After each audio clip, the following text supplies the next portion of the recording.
Едно нещо трябва да признаем на Съветския съюз. Имали са наистина грандоманско мислене и изобщо не са се притеснявали да го приложат. От страховита летяща крепост до заплашителна ядрена подводница, днес ще ви запозная с най-откачените съветски машини, от които ще настръхнете.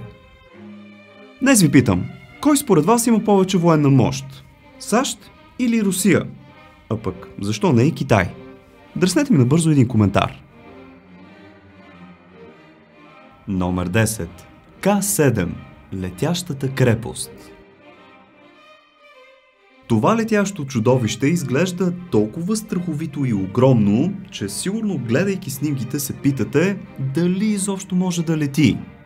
Не, това е по-скоро концепция, която изобщо не е могла да мине тестовете. Видите ли, руснаците обичат да строят и после да питат дали ще върши работа. В интернет има информация, че при тестовете въпросният К-7 се е издигнал на максимум 1 метър над земята. Затова преработили концепцията към по-семпла версия. Широчината на крилете отново била 50 метра и въпреки че разполагал с 6 мощни двигателя, те не били достатъчно мощни да го вдигнат. Руснаците в типично техен стил преправили модела, като просто шимнали още 2 големи двигателя, но отново греда. К-7 просто бил прекалено тежък. След това сложили още един мотор от задната му страна, но тогава пък се получил някакъв резонанс и така този звяр никога не влиза в употреба. След няколко тестови полета се установило, че е прекалено несигурен дори и за съветските стандарти. Смятайте за какво чудо е ставало въпрос. Номер 9. 2Б1 АК. В видеята си съм ви показал някои наистина огромни танкове, особено когато говорихме за нацистите, но пък някога чували ли сте за ядрен боен танк? На вашите екрани е 2Б1 АК, самоходен минохвъргач, чието оръдие е с дължина от внушителните 20 метра. Само за перспектива, повечето танкове са по 6-7 метра целите. 2Б1 АК, скъпи приятели, е способен да изстрелва ядрени бойни глави на разстояние до 50 км. Това не е всичко. Всеки снаряд, независимо ядрен или не, е тежал около 700 кг и дължината му била около 1,5 м. Лошото е, че времето за зареждане е било около 10 минути и това го прави изключително бавен в динамична обстановка. Машината имала и друг доста голям проблем. Откатът от всеки изстрел бил толкова мощен, че деформирал стоманата и много често чупил мотора, превръщайки я в несамоходен минохвъргач. С напредването на годините ракетите заместили снарядите и 2Б1 никога не е влизал в битка, а само участвал в няколко парада на червения площад.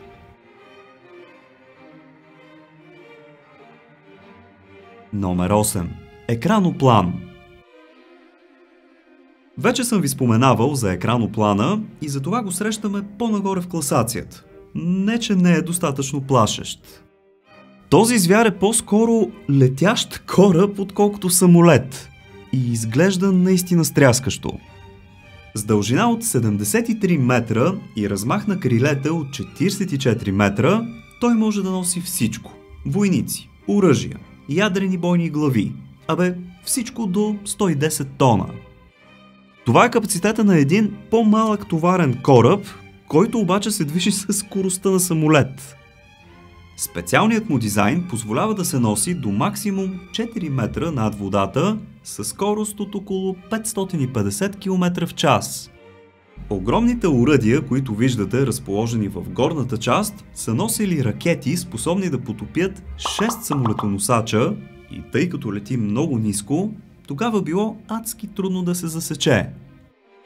От това инженерно чудо обаче е направен само един брой, тъй като бил страшно скъп за производство. След разпада на Съветския съюз е изоставен като замисъл. Ако искате да не пропускате мое видео, то абонирайте се за канала. Напълно безплатно е, пък и ако натиснете една камбанка, ще получавате известие, когато кача нещо ново. Благодаря ви! Номер 7. Едно К-17 сжатие. Може ли да си представите, че в миналото е имало лазерни танкове? Не си мислете обаче, че изстрелва лазерен лъч и пробива сгради. Това по-скоро е отбранителен танк.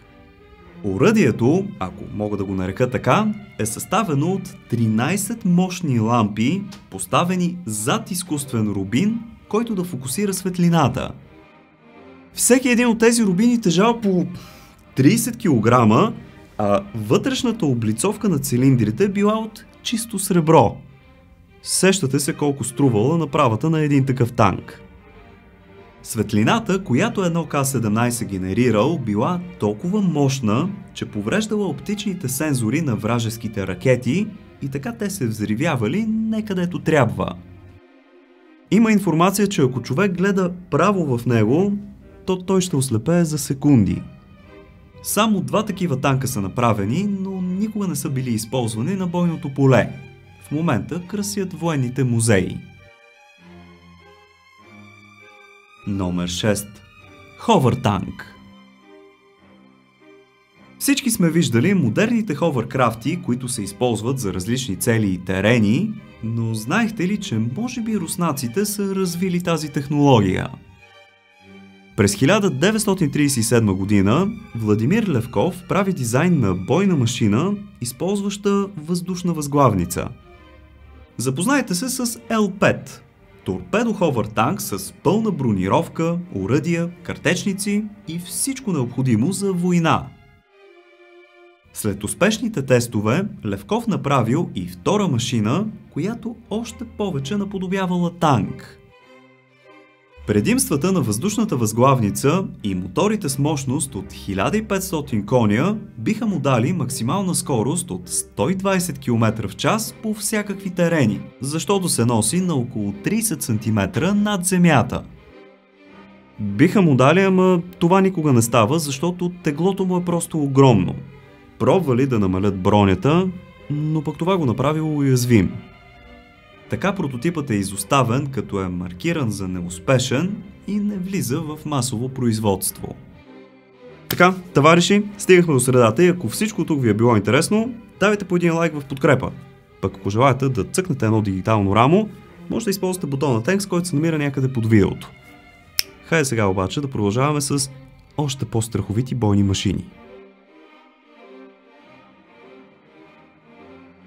Номер 5. Хеликоптерите Мил-Ми.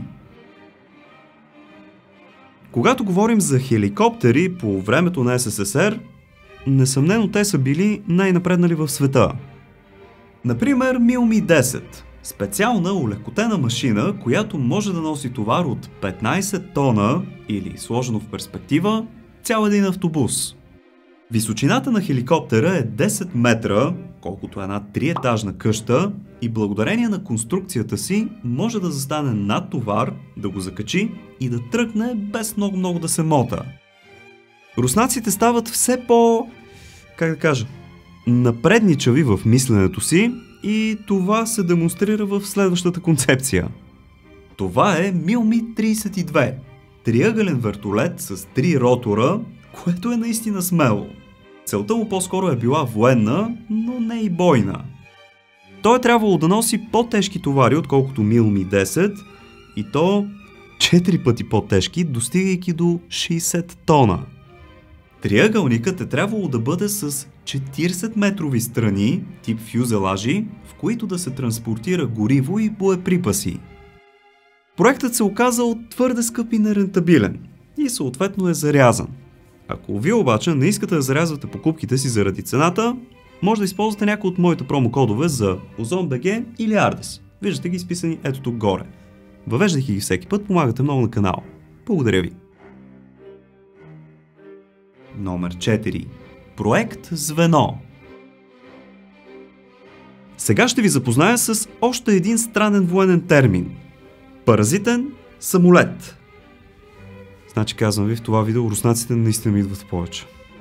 Запознайте се с проект Звено. Бомбардировач Тополев, който вместо да носи бомби, носи от 2 до 5 по-малки бойни самолета.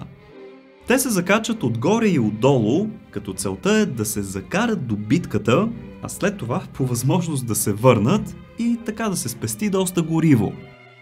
Специфичното било, че големият самолет е могло да излети с по-малкия отгоре, но пък другите два отдолу е трябвало да се прихванат по време на полет, което си е сложна маневра.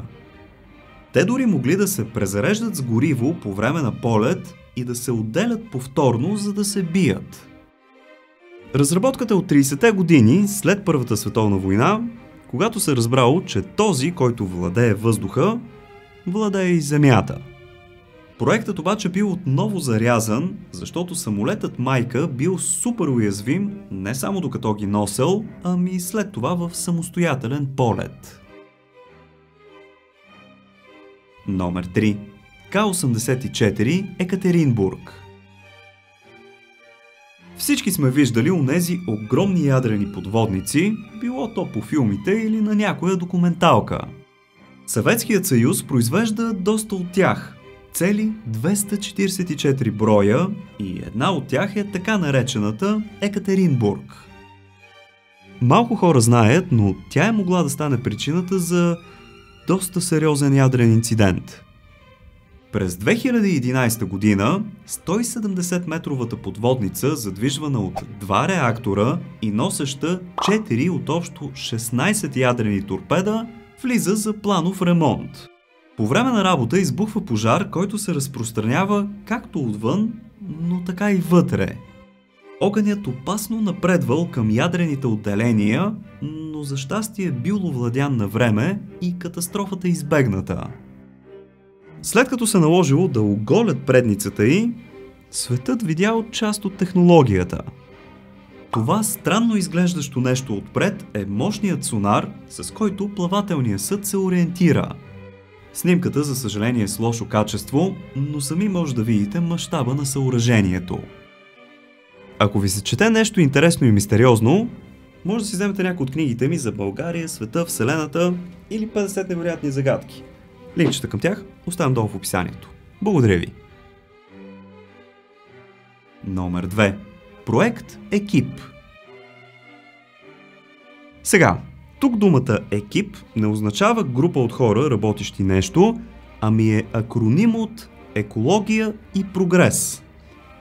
Следващото летателно средство обаче не е нито едното, нито другото. На вашите екрани е един от моделите на проект Екип, който по-късно става познат като летящите чинии. Тези апарати са били строени и изпробвани усилено, а надеждите в тях огромни. Тъй като целият фюзелаж се явява като едно огромно крило, товароносимостта била наистина много по-добра. Това на хартия позволявало 2 пъти по-ниска консумация на гориво в полет, ама останало само на хартия. Първите модели подскачали като изоглавени на пистата и дори не могли да излетят. Но това не попречило на руснаците да мечтаят и да проектират машини, в които дори да транспортират колите си. Те би трябвало да събират до 300 пасажери, но за съжаление при тестовете машината се оказала прекалено нестабилна, дори при излитане от някой воден басейн. Номер 1. ВВА-14. Сега се пригответе за една от най-интересните машини от днешната класация. Това на вашите екрани е ВВА-14, вертикално излитаща амфибия, която използвала интересна технология. Двата предни двигателя, освен че помагат в вертикалното излитане, насочват струята под летателния апарат и налягането в движение образува нещо като въздушна възглавница. Другите два двигателя могли да го изкачат на 10 000 метра височина, за разлика от екраноплана. Трябва да си признаем, че прилича много на космически кораб, особено на хилядолетния Сокол от Междузвездни войни. Създателят Бартини Бари е вярвал, че бъдещето на самолетите е да използват масата си, за да създадат тази въздушна възглавница и могли да бъдат огромни, а не олекотени, както сега. Има цели 2 създадени прототипа, като единия е с предни двигатели, другия е без. И двата модела обаче са изоставени и красят военните музеи около Москва. Я сега ми кажете набързо в коментарите, коя от всички изброени съветски машини така ви впечатли най-много? Аз отивам да чета. Хаштаг бонус. Модифицирана ласка. В стила на класацията няма да говорим за просто обикновена ласка, която между другото си е страшна машина, ами за специална модификация, наречена 3BM2901. Само вижте как се движи и маневрира благодарение на спираловидните остриета вместо гуми. Освен блата, непроходими терени и сериозни наклони, тази модифицирана ласка е могла да плава и в дълбоки басейни, но лошото е, че максималната й скорост е едва 25 км в час. Хаштаг бонус номер 2. Царски танк. По време на Първата световна война, един от най-големите проблеми бил преминаването на вражеските окопи. Естествено, Съветска Русия измислила решение. Това е царският танк.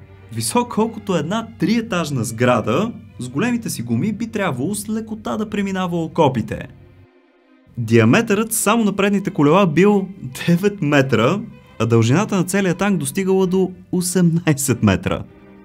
Най-отгоре имало картечници, покриващи 360 градуса, както и по-тежки оръдия от двете страни.